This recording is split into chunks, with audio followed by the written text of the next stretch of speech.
লোহা দিয়ে স্বর্ণ পিটাইলে লোহার যেমন দাম বাড়ে না, স্বর্ণেরও দাম কমে না।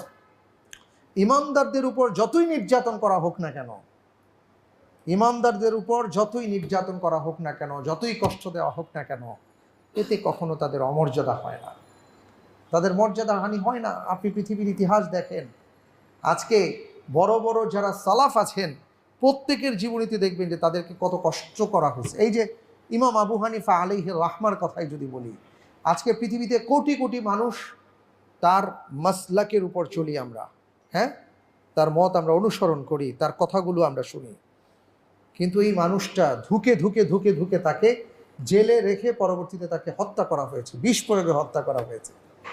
দেখেন, তাকে হত্যা করে শেষ করে দেওয়ার চেষ্টা করা হয়েছে, কিন্তু আজ পৃথিবীর মানুষ ইমাম আবু হানিফা আলাইহির রাহমান নাম ঠিকই নেন, কিন্তু যে তাকে হত্যা করেছে তার নাম কয়জন নেয়?